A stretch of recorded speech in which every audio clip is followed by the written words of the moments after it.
हाय दोस्तों, आप कैसे हैं? स्वस्थ होंगे, मस्त होंगे, प्रसन्न होंगे।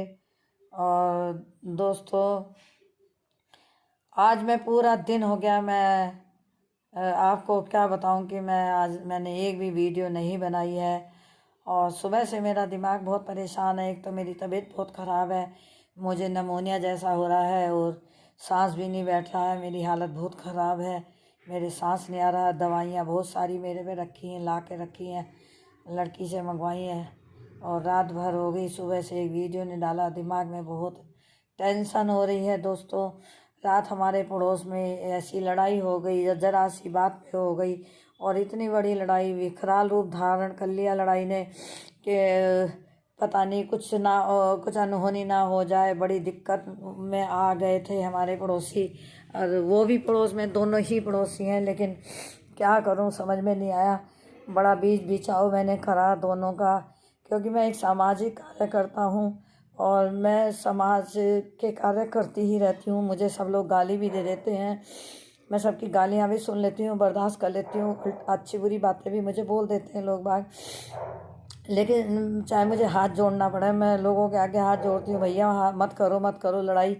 और बहुत लोग आ गए थे हमारे पड़ोसी के घर सामने। बहुत आदमी, 50 आदमी लगभग आ गए थे, डंडे डंडे वंडे ले करके। और उनके घर की लेडीज़ें भी आ गई थी और दरवाजे पीटने लगी थी। और कुछ लड़कों को उन्होंने बाहर से भी शायद बुलवा रखा था लड़ाई के लिए। और पता नहीं सुबह से वो लड़ाई की ताक में बैठे थे, और ज़रा सा उन्हें हिंट मिला और उन्होंने शाम के समय इतनी लड़ाई ठाई कि मुझे रात, मेरे पड़ोसी की जो बहू है, उनके घर में और कोई नहीं है, बहू है, उसके छोटे गोद में बच्चा है, मुझे उसकी वजह से उनके लड़ाई के चक्कर में कोतवाली थाने जाना पड़ा और उनके बीच में फैसला करवाना पड़ा।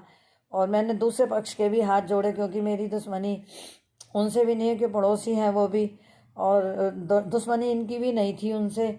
बस ज़रा सी बात को लेकर कि छत के ऊपर आ गए, वो किराएदार हैं, ये मकान मालिक हैं, उनकी छत पे आ गए। और बस हमारे पड़ोसी को पसंद नहीं था उनका आना, इस छोटी सी बात को लेकर हो गई थी ज़्यादा। और वही लड़ाई विकराल रूप धारण कर लिया था।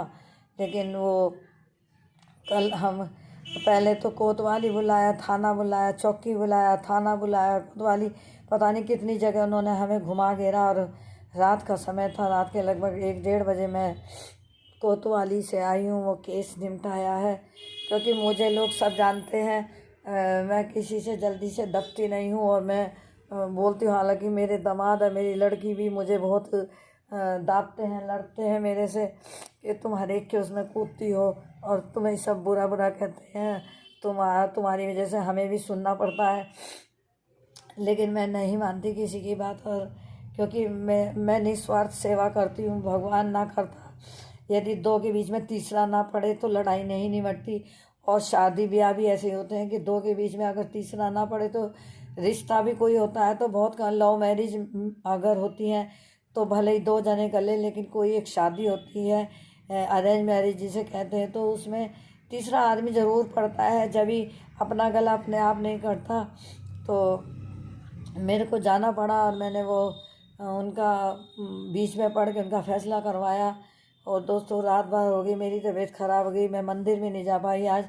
और मैं बहुत परेशानियों में, सुबह से मेरा दिमाग परेशान है और मैं वीडियो भी नहीं डाल पाई आज। सारा दिन हो गया मुझे, और मैंने दवा भी अब खाई है और बहुत परेशान मेरा दिमाग था। अभी भी पता नहीं कि लड़ाई उनकी निमटी है या नहीं है, या कुछ आगे ना बढ़ जाए। अभी तो हमने लिख के फैसला दे दिया है, हमारे पड़ोस की जो वाइफ बहू है उसने फैसला दे दिया, मैं उसके साथ ही गई थी और फैसला दे दिया अभी तो फ़िलहाल।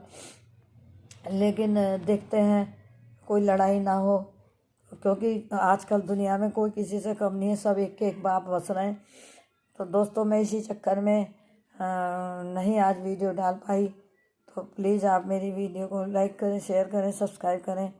और क्योंकि मेरे मेरे अंदर दया का भाव बहुत है, इसलिए मैं वहाँ चली गई और मैंने ये कदम उठाया। देखते हैं क्या होता है। दोस्तों मेरी वीडियो को लाइक करें, शेयर करें और सब्सक्राइब करना ना भूलें।